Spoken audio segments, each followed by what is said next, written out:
Hey there, loves. Welcome back to the Reignited podcast. Continuing on in our grief series, we have another very special guest for you today. Her name is Chelsea Ohlemiller. She is a writer, educator, and founder of Happiness, Hope, and Harsh Realities, where she takes her real life experiences and turns them into something everyone can relate to and enjoy through her writing. Today, Chelsea is going to share her story and talk about her journey becoming a grief writer. I'm excited to officially welcome Chelsea to the podcast. Welcome, Chelsea. Thank you so much for being here with us today. We're so excited to have you. So today I know we're going to chat a little bit about your story and your journey becoming a grief writer. And we're just going to kind of take it away with the conversation and see where it leads. So again, welcome. We're excited to have thank you. I'm so excited that you guys invited me to be on your podcast and just to talk with you ladies again. So I'm very excited for this today. We're really excited to have you, Chelsea. And Sam and I both follow Happiness, Hope, and Harsh Realities. Yeah, I have a name and a website that people like constantly are getting mixed up, and I will never blame you because it's Chelsea Ohlemiller, which you said correctly, but a lot of people say Chelsea because that's the way my parents spelled it. And then the website obviously is Happiness, Hope, and Harsh Realities. And it's actually, most people don't know this, but it's 3 H's because those are my children's names. They all start with an H. Oh, that's so cool. Yeah, so that's actually amazing. Where it came from. So it's a big mouthful, but it has a lot of meaning behind it. My husband actually came up with the idea to do that. And so, yeah, so I never fault people because it's a big old saying. That is really amazing. Thanks for the background on that because I didn't know that. I didn't know that either. I love it. I don't know if I've ever even explained it. And it's come up on a couple of other podcasts, I think. But yeah, it's just something most people don't know about the name of the website and the Facebook page and platform and everything and where that came about. So. Yeah, that's a really cool detail though, especially if you don't share it often. I mean, how it came about and because it has such a big significance because it's your children's name, as a mom, that just like was heart-wrenching for me in a good way. I was like, oh my goodness, that's so adorable. I have all J names for my kids, so I don't think I would have thought of something that creative. So kudos to your husband. Yeah, he totally did it. Well, and it was one of those things where I just wasn't confident enough. This sounds so silly, but to use my name, like most writers use their name, and it's just, their name, like Brene Brown or Glennon Doyle. And obviously they're like way higher the caliber writer than I am, but just, I never felt comfortable just starting off using my name. And so my husband said, well, just come up with something. And so my kids' names are Hattie, Hudson, and Highland. And so I love it. Yeah. So the 3 H's. I wanted to say that Sam and I we follow obviously the Facebook page and Instagram, and we've looked on your website, and just the content that you put out and your writing style is just so, Sam can speak on it because she kind of told me about you and would share a lot of what you were sharing on social media. And it was very touching, especially for someone who has gone through a loss, who has lost a loved one within their time. And it's just it is so touching. You have a beautiful style of writing. Yes, your website is stunning. I'm like huge I'm a marketing professional. So I love like the creativity, the style of it, how it looks. Like for me, that's really important. Like when I'm looking at even if it's writing, like I like to look at the creative design and aspect. And I love your website. It's really beautifully laid out and very touching. So I got a little emotional when I was reading your story and everything on your website. And I saw like the picture that you have with your husband is just gorgeous. Like I love that photo. I was like, oh my gosh, I need a photo shoot like that. That is just amazing. But yeah. It's probably I have a couple on there. So it's probably one from our engagement session or like something like that. I can't remember exactly which ones are up, but I think they're from like our engagement because I'm constantly changing them. But yeah, and I love that you say that as a marketing person too, just because, I started out as a teacher. I was a kindergarten teacher and taught for many, many years, never thinking I would become a writer and be doing content creation and, graphic design and all of these things, brand management. And so it's really come full circle. So to hear from somebody that's in that space, it means so much because I literally started from the ground up. Yeah. Well, that's amazing to know. I didn't know that. I knew that you were an educator, but yeah, a lot of people I know that have started doing content creation. That's not something that they originally started. So then you have to come into it and you have to learn all the different aspects of it. And when you're not like working it as as a professional, you're not working in that field. It's nice to get the feedback. But yeah, you absolutely do a phenomenal job with all of your creative aspects, and I just love it. Like your branding.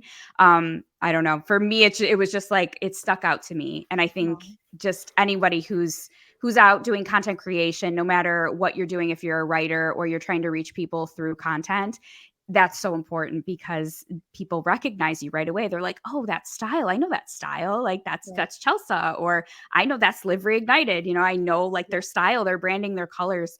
And so yeah, that's I think it's an important aspect, but you definitely nailed it. So, oh, thank you. I appreciate that. Especially because I always say I'm like a one-woman show. Like most people think when you have a website and, when your platform consistently sees growth, that you have all these other people behind you, helping. And right. I am 100%.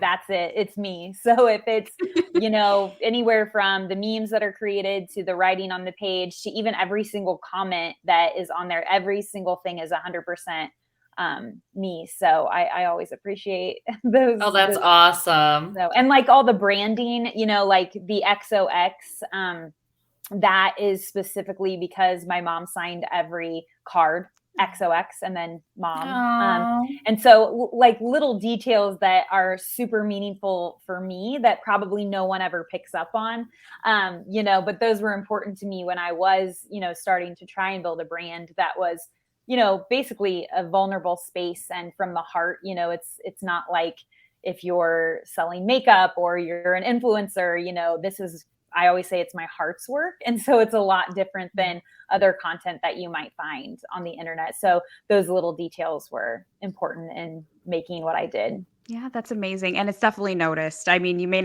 a lot of people may not say it, but I think that it's definitely something that's noticed, especially if I'm noticing it obviously from like a branding and marketing professional, but it's noticeable and it makes a difference. It is. So, thank you, ladies. You're so sweet.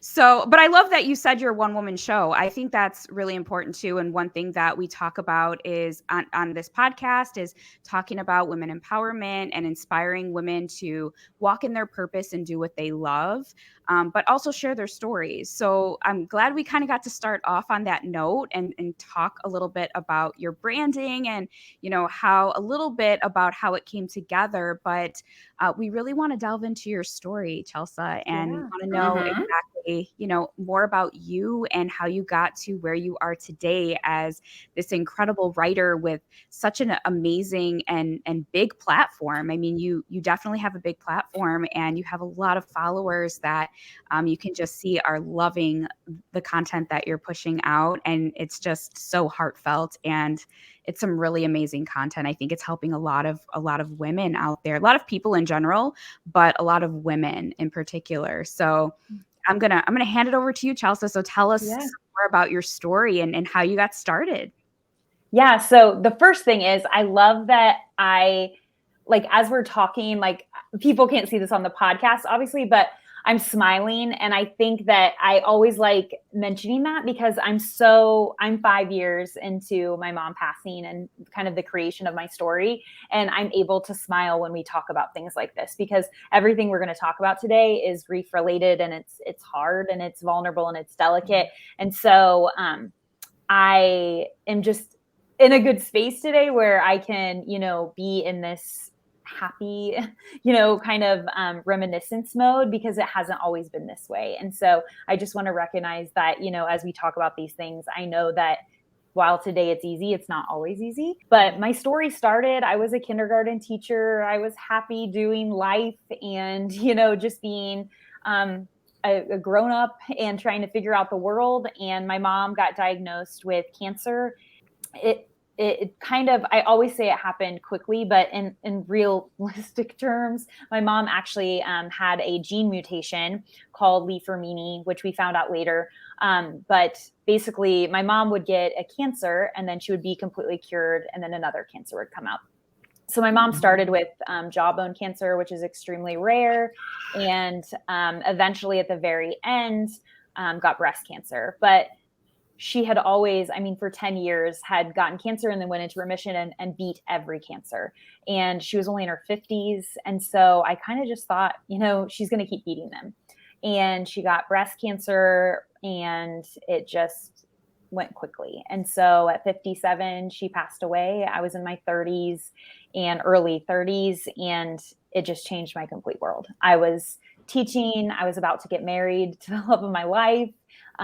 She passed 3 months before my wedding, and it just completely shattered my world. And so I was surrounded by a beautiful support system. I have an amazing family. I have great friends. I know I'm very blessed in those areas, but most of my friends still have their grandparents. They didn't know what to do with me. And so I very quickly just realized that life was short, and I felt this need to do something with all the emotions that I had. And so I just started writing. My mom had always encouraged me to write, but I never really shared it with anybody or did anything with that.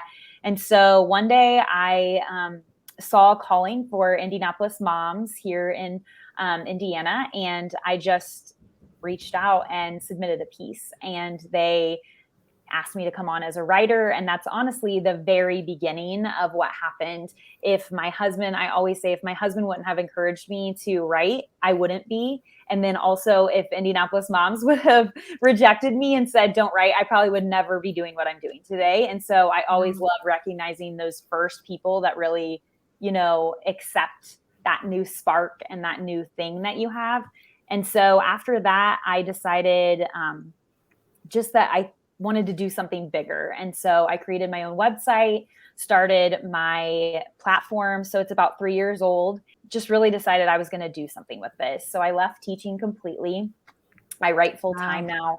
And yeah, it's scary. It's totally different, but really, the more I heard from women, like you said, it's primarily women on my platform, which is Happiness, Hope, and Harsh Realities. And I just knew, that something was leading me to do this, and that it was bigger than me, that I was really just kind of a vessel for women that didn't have words, somebody that is wanting to go to their friends and say, here's how I'm feeling, but I don't have the words to tell you how I'm feeling. So here, this girl is saying it for you.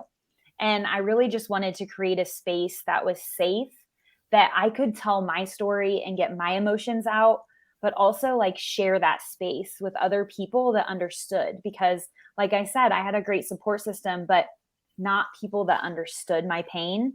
And rightfully so. I don't want anybody else to understand my pain, but at the same time, I wanted to find those that already did.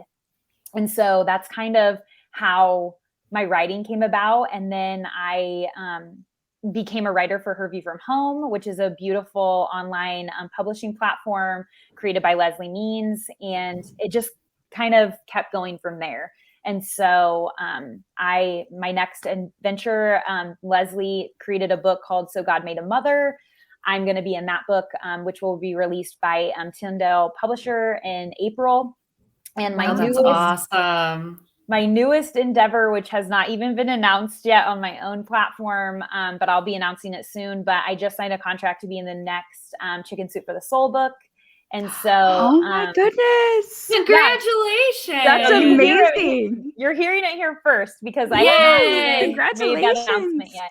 So yeah, so it's just my story went from being a teacher in a small town in Indiana to really just grief changing my life completely and giving me a different purpose and a different path. And while that's not true for everybody, that's what happened with me. And so that's kind of what led here, which my page, I think as of today, has 94,000 followers.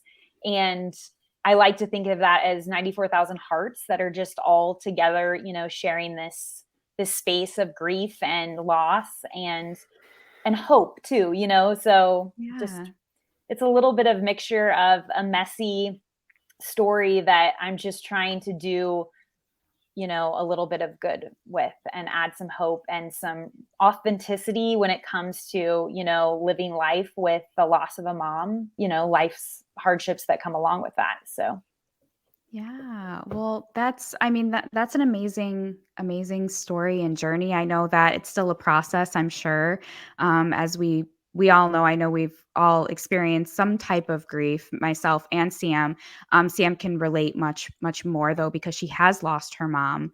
But I think that it's an amazing journey, but it's a difficult journey, like you said. It makes sense with what your platform is called, or happiness, hope, and harsh realities. And it's a little bit of everything, right? And I think that's something that you don't see often with content nowadays too, like where people can relate to not only the happiness and being hopeful, but the reality of grief, right? Because that's hard. So I really appreciate that. But yeah, as I was saying, I know Sam can definitely relate. Grief is a journey. So some days are better than others. I'm sure you can speak more on that. Chelsea, I just want to let you know that I kind of had touched base a little bit with my story, only gave you a little bit of a rundown how I originally came across your page. In 2018, I had lost my dad. He had cancer, so I can definitely relate with you on a cancer aspect. That same year, we lost my uncle, very tragically, very suddenly. The next year, after getting diagnosed with PCOS, not really knowing what PCOS was about, all they told me was that I was going to have some fertility issues and it might be hard for me to have a baby. We weren't trying, but I found out exactly a year from the date of the last good phone conversation I had with my dad that I was pregnant. I remember I called Jen and I was like, "Hey, can you look at this pregnancy test? I think I'm pregnant, but I don't really know. It says I'm pregnant, but I'm unsure." So I called my mom. She was at my grandma's and I told her, "Hey, can you please not say anything? You're going to be a grandma," because I didn't know what to say. So my mom had a lot of heart issues. Back when she was 38 years old, she had her first heart attack. She had stents over the years. My mom had a brain aneurysm. She had surgery for that. She had a plethora of things wrong with her, and she needed to get a procedure done on her legs because she had some blockages in her arteries. And she kept pushing off her surgery. And I was like, "Do you have a bad feeling about it?" Because she would always tell me, "If you ever have a bad feeling about anything, don't go through with it. There's a reason why you have that nagging, voice inside of your head or in your gut." Well, we found out the day before, it would have been my dad's birthday, that we were having a boy. Super exciting because, I lost my dad and my uncle. So that's where Jonathan kind of came into the picture, knowing that he was a boy. Jen was the keeper of the gender. That was totally awesome. It was an awesome gender reveal. I'll send you the video. Yeah. So my mom went in October. So it was 3 weeks after we found out that Jonathan was a boy. She went in for the procedure.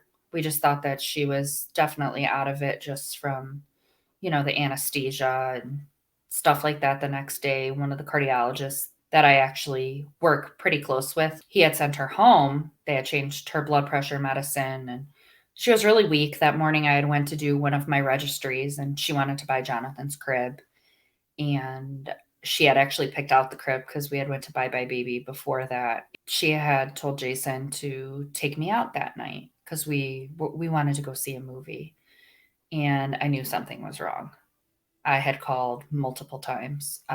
Finally, Jason got a hold of my stepdad, and he said that we needed to go to the hospital. I knew. Now, this is hard for me to share. I really can't share much. I was able to at first, and I've kind of hit a rough spot with it. But I knew. I knew that I wasn't going to see her again. We got to the hospital. I just remember sitting in the waiting room. I went to the bathroom, I called Jen. She had went and picked up one of our other best friends, let my family know what was going on. They just said that they were working on her. She had went into cardiac arrest. And I went to the chapel, and when we got back, they came into the room. It was the doctor and the nurse. And they looked at me, and I knew. And they said, "It's not about you. It's about that baby." I don't really remember the rest of the night. I did get admitted. It was a very hard time for me. I was 18 weeks pregnant with my very first child, and we had just found out that we were having a boy. I don't remember a lot of those nights, those days.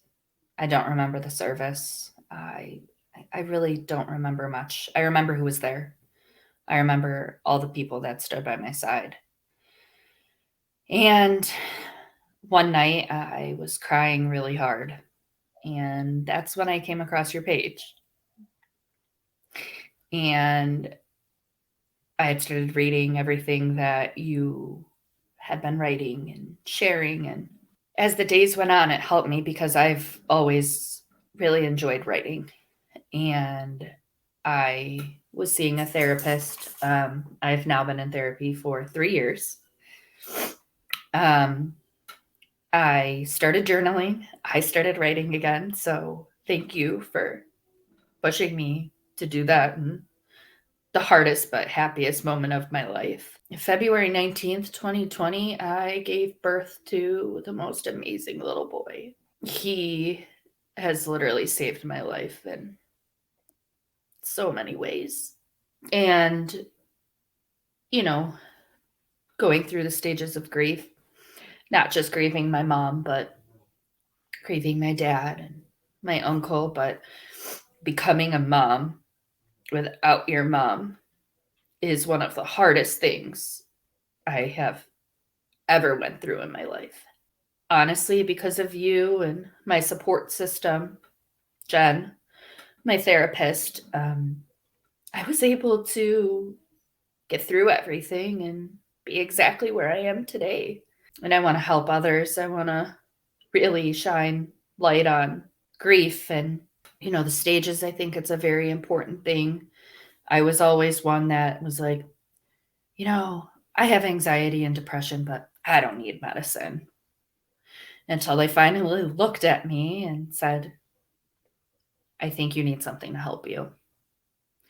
And I did. And I got my life back besides having this new baby boy during a pandemic. I mean, who becomes a first-time mom in 2020 on top of it? Yeah. You mentioned two really important things as part of your story that I definitely think are important to talk about. And that is, number one, you talk about you were grieving multiple people, but also people don't realize that you weren't just grieving, even just specific to your mom. You're not just grieving your mom, but you're also grieving your future that you thought you were going to have with your mom. You're grieving the loss of a grandparent for your child. You're grieving the loss of no more mother-daughter days. You're grieving so many things. Your mom is the main, it's kind of like that umbrella. Like your mom is the main thing that you're grieving, but underneath that, there's so many delicate things people don't realize are included too. And so I think that's always something that I try to tell someone, especially that's fresh in their grief, is that you're going to grieve forever. And a lot of people think that first year is, oh, well, I made it through the first year. All the firsts are out of the way, the first holiday, the first birthday. But they don't realize that I'm 5 years in and I still hit a first. I hit a first when I had, when the Chicken Soup for the Soul paper came and I was signing a contract with them. I hit my first, one of my huge dreams, and my mom wasn't there. That was another first, And so I always try to warn people, don't think that you went through all those firsts already, because they will still find you and they will surprise you. And the other thing is just that the stages of grief.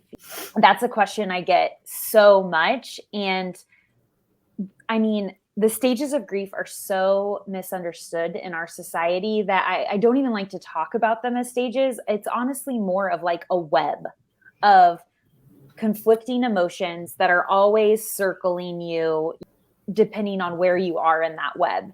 And it's like you can never get out of it. It just depends on which thread you're hanging by that day, because it's just this cycle of life and events and emotions that are going to last forever. And there is no stage. It's not like, oh, well, you can go from an A to a B. It's not like that. And a lot of people have been taught wrong. And until you actually experience it, like I'm sure you're like, oh, wow, no, it's not. You don't go from stage 1 to stage 2. It's not like an elevator. If it is, that elevator is going back and forth all the time. Oh, and yes. So there's just so many things that are misunderstood until you are like you were in the depths of it. Not only were you grieving the loss of your father and your uncle and your mother, but then you have this child that you've brought into the world, and you're grieving those kind of relationships that aren't occurring as well. And so it's just this big, complicated mess that you have to kind of find your way out of, like one of those mazes, corn mazes. Yeah. Eventually you're going to come out, not of grief, but out of the hardest part of grief. Eventually you'll get out of that maze that is just this weight that you can't even understand that you're carrying into each day. And it gets a little bit lighter. And like me, 5 years in, I'm able to laugh more, but there are still days where I cry and I miss my mom and I want her here. But now time has given me not the healing from grief, but just the perspective change that this is my reality and I have to live with this harsh reality. But also I'm going to find the reminiscence. I'm going to find the way to make my mom proud in each day. I'm going to realize that I'm carrying the legacy of the best woman and greatest woman I've ever known. And so I'm going to do something with it because I am still here. Grief is survivable, even though it doesn't feel like it can be. And so because it is survivable, I need to do something like my mom would want me to. That's amazing. I really love how you touched on the kind of the stages of grief and it being a web, like relating it to kind of a web. We recently did a podcast episode where we were talking about the stages of grief, and we kind of touched on that too, where it's not just because there may be 5 stages, or some people say 6 stages or 4, whatever. Yeah. But it doesn't go in numerical order. There's not like you have to go through this stage and then you go through this one. You can bounce around, and Sam's talked about it too. Sam, you could touch more on that, where you think that you've gotten to a certain point in your grief journey and then you revert back, or like you said, you're going through a first that you haven't gone through without your mom or without your loved one, and you have to go through that process again. So it's a continued journey. It's never ending. But I love your perspective and the positivity out of it, that you've grown and you can kind of now look back on certain stages that you were in, and now when you get back to a place where you are still grieving, because you're still going to grieve, you have kind of a different perspective on it, and you're able to get through and come out on the other side and be positive. And even though you're going through that difficult time at that moment, you get through, right? Because like you said, it's ongoing, but there's hope, and there still is happiness. So there is hope and there is happiness. For me, I decided at 35 years old, I'm going to go back to school. I still want to have another baby. I'm busy with Jonathan. Oh, toddler boy life. But I have caught myself getting angry again. And I'm angry because I want to share it with her. Just like you. I want to share it. I want to share it with all of them. And I do. I get really mad, or I'll be in a store and I'll start laughing at something that maybe my dad said, or I'll be in a store and I start crying and I have to leave. Mm-hmm. It really, no matter how many days I think, wow, I've really come far. There's still days where I wake up and I don't want to get out of bed. There's days where I don't want to do anything, but then I'm like, you know what? They wouldn't want me to do that. She wouldn't want me to do that. I'm a mom. She always wanted to see me be a mom, and I have, a son. I need to be there for him. I will continue to always work hard, not just for myself, but for him and for her and for all of them. There is no one way of grief. I love how you explain that it's a web, because it is. And some days you feel like you're literally stuck in that web. Mhm. And other days you feel like, wow, I broke out and I'm doing great today. But you can never give up. I mean, you're Right. always going to go through those first. You're always going to have some sort of reminder. I know for me, I wake up every day and there's not one day that I don't think about them. And there I don't probably think never about will them. be. And you wouldn't want it any other way. The good thing is, with time, it will be more of thinking of them with a smile than with a tear. Or if it is a tear, it will be a happy tear, and it's so hard because there's just so much, and back to the stages of grief is that most people don't even know that the stages of grief that most people are using were created for the dying. They were created for the people who were having terminal illnesses. They were not created for the person that was left in the life after the loss. It's so helpful to think of it as that, web or these things that you're holding, because quite often I found that while I'm in my anger stage, my sister is actually just getting ready to have in about a week and a half, I'm going to welcome a niece.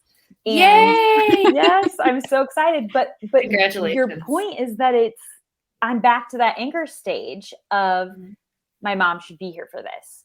But I also have realized that 5 years in, every time I have that anger stage, I'm also typically holding a conflicting emotion with it, like gratitude, because I'm so excited to be an aunt again. So it's just this constant conflicting emotions that we're carrying into each new day. And like you say, you talk about getting back to life. And I always tell people I never really got back to my life, because that life kind of shattered and it crumbled. That life was me with my mom. And so I had to build something new.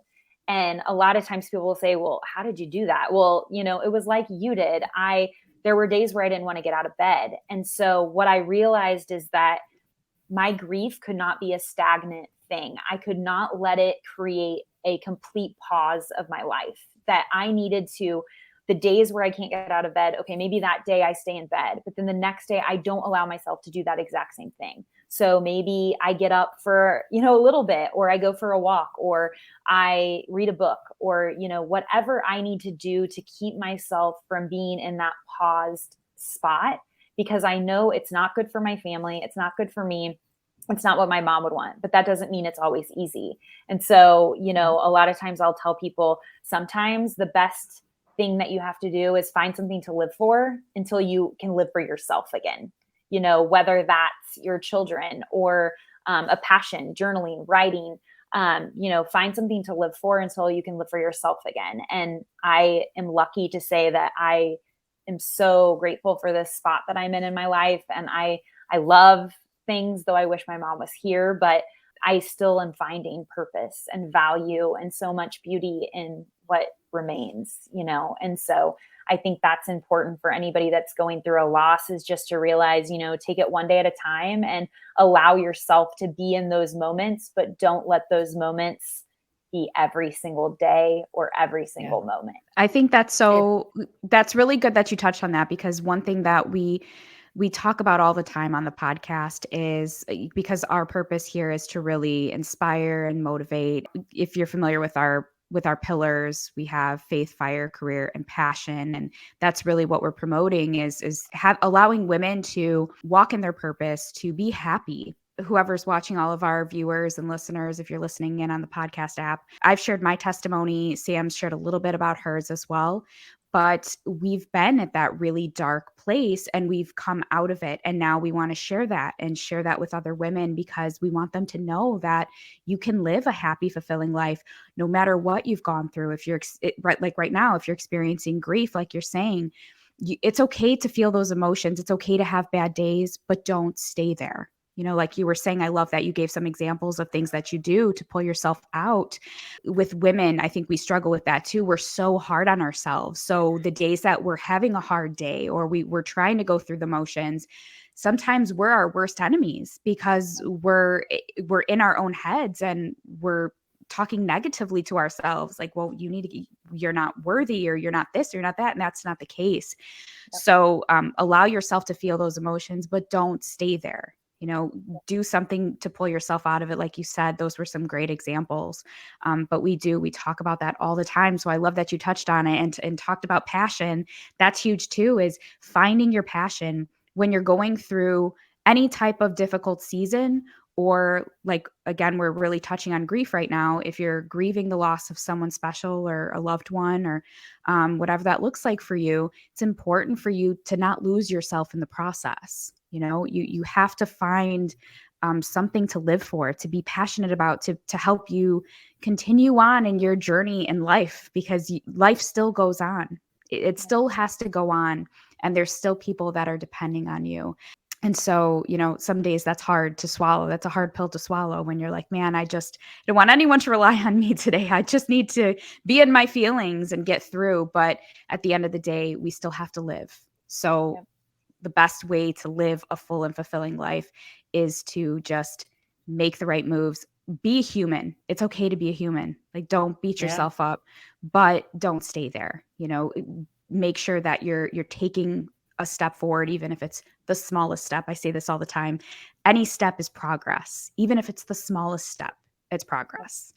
Absolutely. Well, and I love that you say, as women, we have these unrealistic expectations for ourselves, and so we get in this mindset, whether it's grief related or not, you get in this maze in your head of, I'm not pretty enough, I'm not skinny enough, I'm not worthy enough, I'm not capable enough. And it's not based on truth. It's based on all of this mess that's in our head, and grief kind of complicates all of that.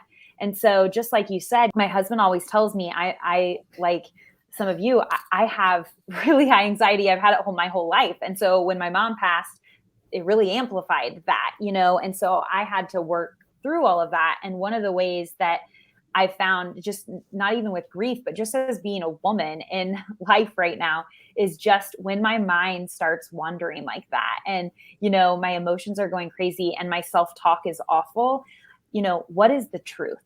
What does the evidence show? So do I have something to back up that, I'm not skinny enough, or I'm not pretty enough, or, I'm not grieving the right way, or, I'm not happy enough, or I'm not missing my mom enough, anything, it's like, okay, stop. What is the truth? What is the actual truth? What does the evidence of this life show? And then typically I can calm myself down, because I realize that none of the narrative that's in my head is actually truthful or helpful to the cause, but I think as women, we just have these, high expectations for ourselves, which are great, but sometimes they're just not quite realistic about our healing processes, or our self-love, or self-care, any of that. And so I think it's so important when we get to an age where we can realize what's happening and say, okay, I need to work on this. This is a me problem, in that I'm the only one that can change this. I'm the only one that can see the hope. Nobody can show me that. I have to see it for myself. Nobody can see the light and the purpose and the passion that I have. I have it. I just need to see it and let it be released. And so I like that you mentioned that, because it is, one of those things of being a woman that is just complicated. And like I said, grief even complicates that even more. I love how you kind of touched on that too, but it is so true though. We're our biggest critics as women. We really are. And you're absolutely right. Like 99% of the time, it's totally unrealistic. And we're stuck in our emotions. We're emotional beings as women. And sometimes that's what happens. We get caught up in our emotions, but we just have to realize in those moments, sometimes I do it now, even though I've gone through my healing journey, I'm still on my healing journey from things that I've went through. And, I still do what I need to do. If I need to go to therapy or go to a session or whatever that is, I still do that. But now it's different from me 5 years ago or 10 years ago, because now I can recognize when that's happening. Whereas before I would just get so lost in it. But now I can recognize, and it's like, wait a minute. Nope, we're not doing that today. Yep. And sometimes I talk to myself. My husband's like, are you okay? I'm like, yep, I'm good. I'm just, nope, Jen, we're not doing that today. Yes. So, and then I do what I need to do. Every woman is different, whatever works for you, however you get out of that. We give what we do, we give examples of what, like for me, I'm big into prayer. I like to get into prayer. I get into my Bible. I listen to my worship music. That for me helps me pull out of it. But maybe it's journaling, maybe it's going for a walk, or whatever that looks like. Do that, do that thing that helps you get out of that place. Yep. And if you don't know what your thing is, find it. Right. Every single one of us has a creative outlet. And a lot of times people think creative outlet means, writing. No, it doesn't. And it doesn't always mean painting. That could be Pilates. That could be, going to church, opening your Bible. That could be so many different things, knitting. I mean, there's just so reading many a book, listening to music, watching your favorite show, It's just I do so that important a lot. for us, especially the older that you get. Sometimes you find things that you're doing not because you actually enjoy them, just because you've followed people along that have always enjoyed doing those things. And so you really have to dig deep into yourself and say, okay, what do I actually find comfort in? Where do I find comfort? Not my family, not my husband, not my friends. Where do I find comfort? Where do I find inspiration? Go from there. And a lot of times I tell people too, look at every therapist says this, every person, every friend that I've had that tries to inspire me has always said, the people you're spending time with, the people that you're following on social media, the people that you are giving your time, whether that be Instagram stories or TikTok or whatever those things are, those people are your inspiration, whether they're talking nicely, kindly, appropriately or not. And so you really need to decide, who are you giving your time to, and are they inspiring you? Are they providing that hope? And sometimes that means unfollowing or taking a step away or, doing those things. And so I just always encourage people to really find, where do you find your inspiration? Where do you find your hope? Where do you find your comfort? And are you giving those spaces the time that you're giving other things to?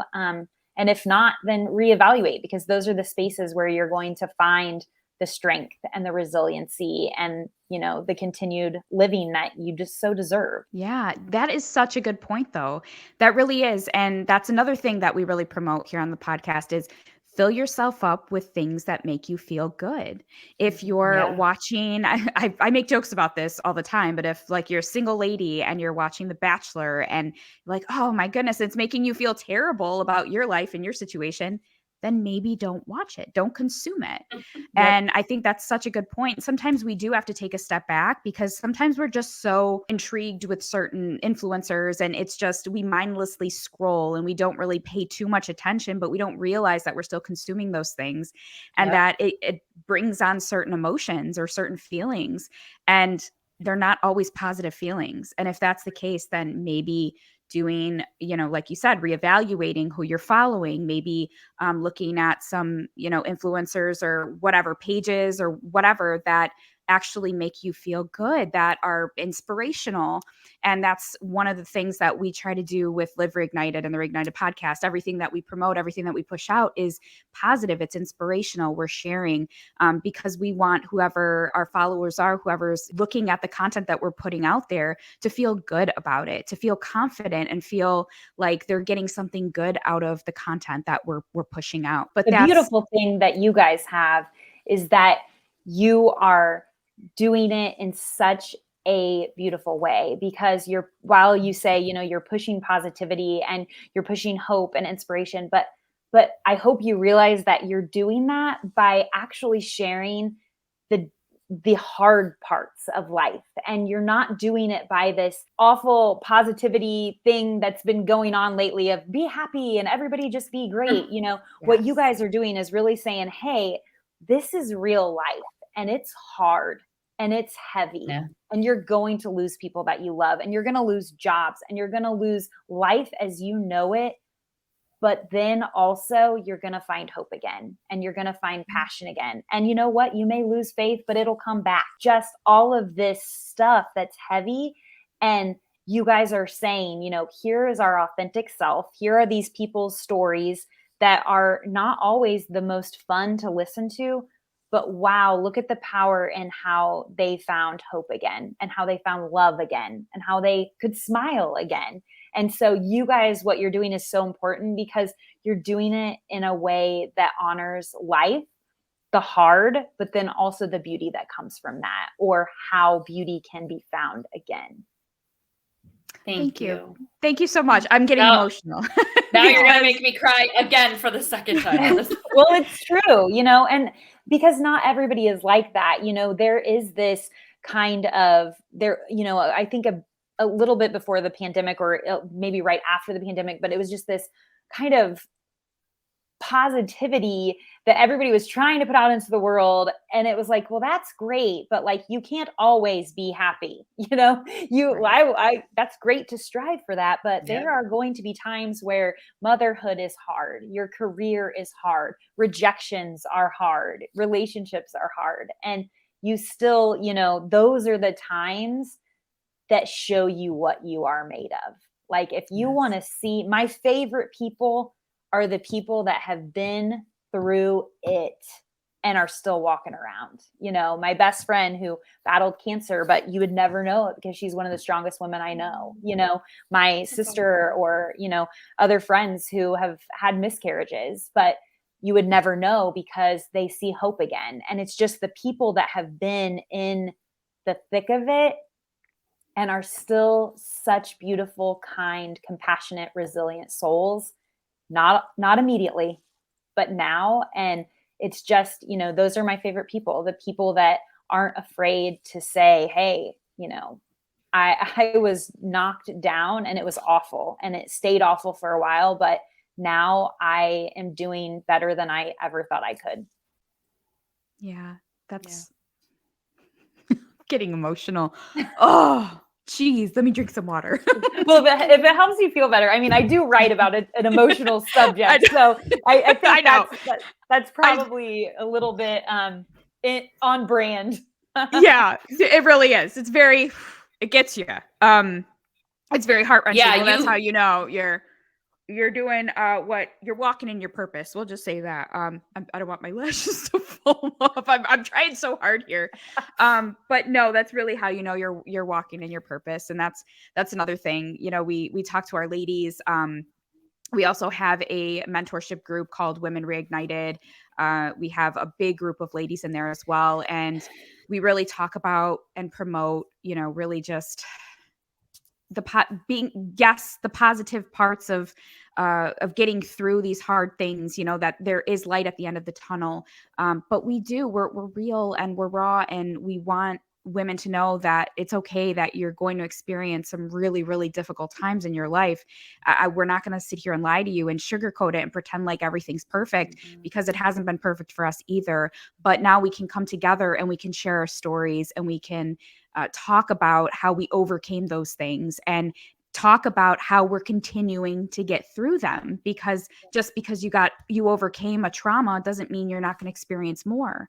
Just because you overcame a death in the family, or you're experiencing grief, doesn't mean you're not going to experience it again in the future. So it's learning and equipping women with the tools and the resources and the confidence to walk through life and know that, okay, there's going to still be hard times, but I got this. I can do this. I can get through, and I can still be happy. I could still live a full and fulfilling life. I could still, be there as a mom, as a wife, as a daughter, and come out on the other side, be positive. And again, not the happy, like everything's perfect and dandy positive, but, just living a good life. And that's really the point. I mean, we have to live good lives. Why? Nobody wants to live a miserable life. And, again, you're going to experience a lot of difficult things. And I know a lot of the ladies that watch or that listen in, they've experienced so much.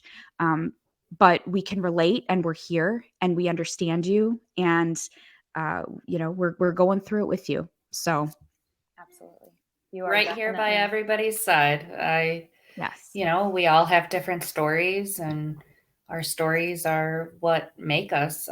Like Janet said, I've shared some of my testimony. I'm ready to share with a select few at this point what really happened, and those dark, scary moments that I haven't talked to anybody about.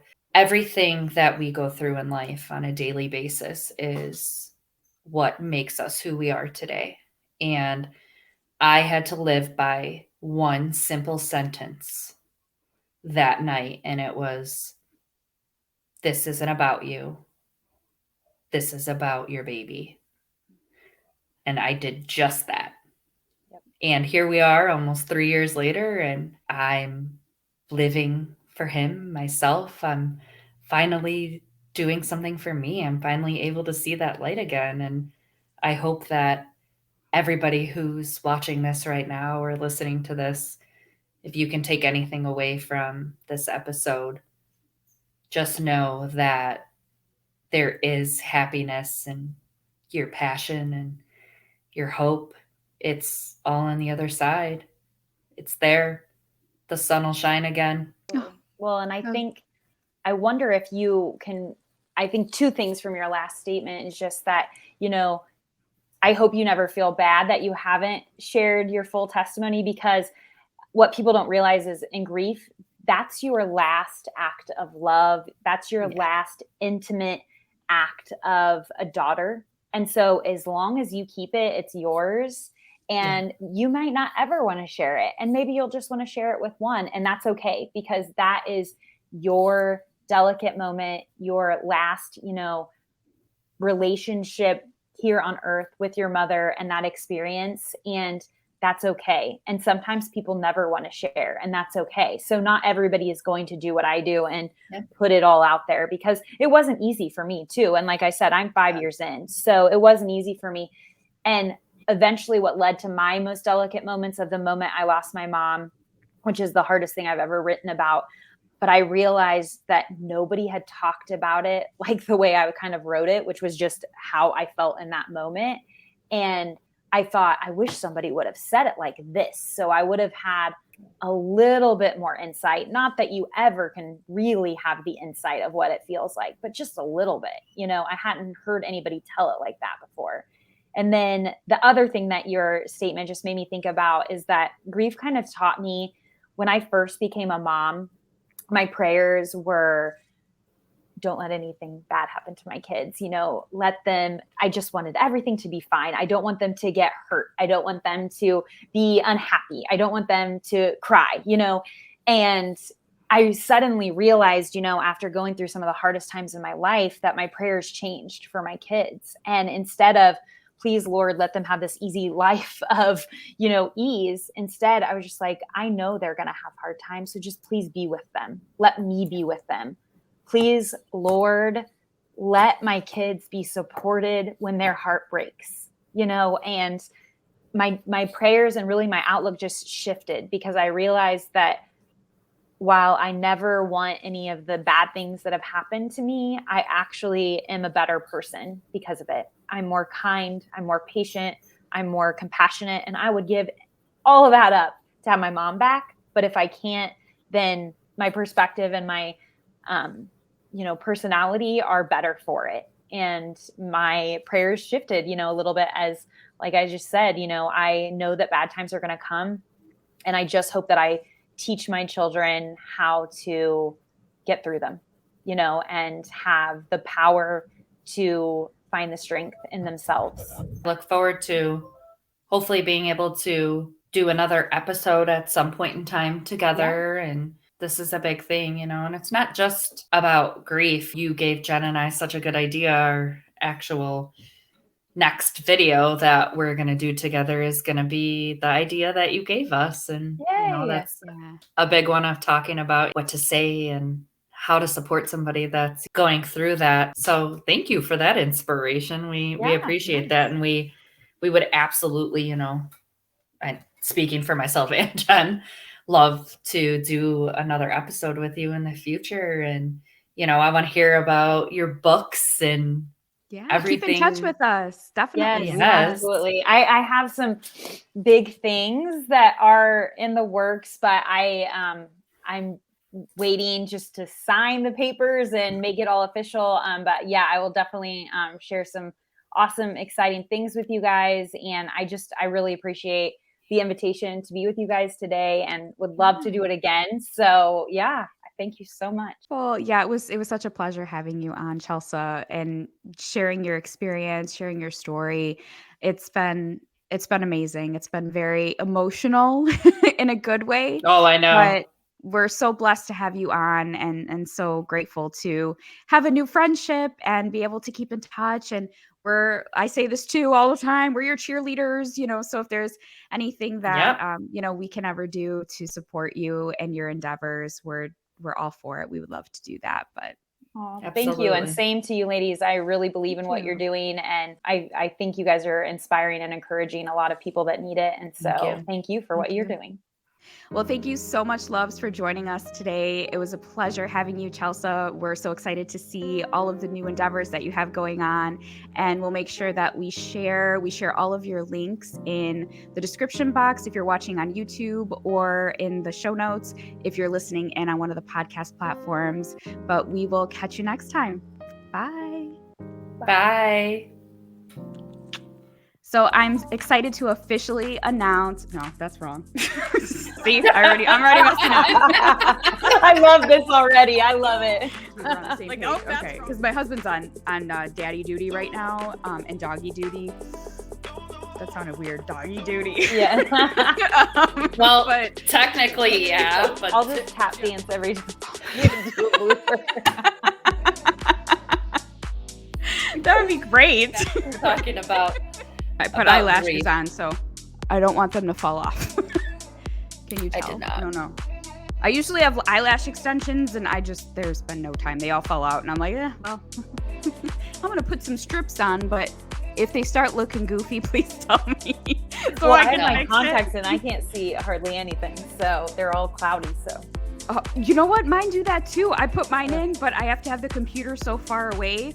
So, I mean, I can kind of see, but with the eyelashes and the glue getting to my eyeballs, it's working out for me. So. We don't need you to see. We just need you to sit there and be pretty. Okay, perfect. That works. That works for me. Note that this is not an endorsement for lash glue or lash extensions. We don't have a sponsorship. Yeah, we're not sponsored. We should be, and maybe I'll try to put some on my face. Okay? Usually I do. Tonight I don't. I was like, I'm not getting all ready for this podcast, and then I'm going to go to bed. So, I'm going to share something with you really quick, and we probably should put this on the bloopers. But okay, so I don't get ready from the bottom down, so I'm wearing my Special K pajama pants. Yeah, I have on my leggings. Yeah, they're like blue leggings. See? I have a hole in the crotch of my leggings. Oh wait, I could probably also ready for this. There we go. Here, wait, look. Slippers. I got mine too. See? I have my leggings. Whatever. It doesn't go in like numerological. It's not even a word. Yes. No, it's good. It's good. Numerical order. There you go. Yes, that's what I meant. Okay, go. But it doesn't. I can't really see that well. Picture 1, picture 2. Okay. Oh, great. Yeah, we got to wrap it up because my eyelashes are coming off. Okay. All right. Ready? Record a bloopers reel. She will. I always do. We have lots. I don't know if you've watched any of our previous podcast episodes. Every time we have a guest, we always have a bloopers reel. Yeah. We always do. It never fails because it's real life. Like we want to be real, and we want to be able to connect with our audience and let them know like it's okay. Like just because I got a fancy studio and we look all professional, it's really not professional behind the scenes.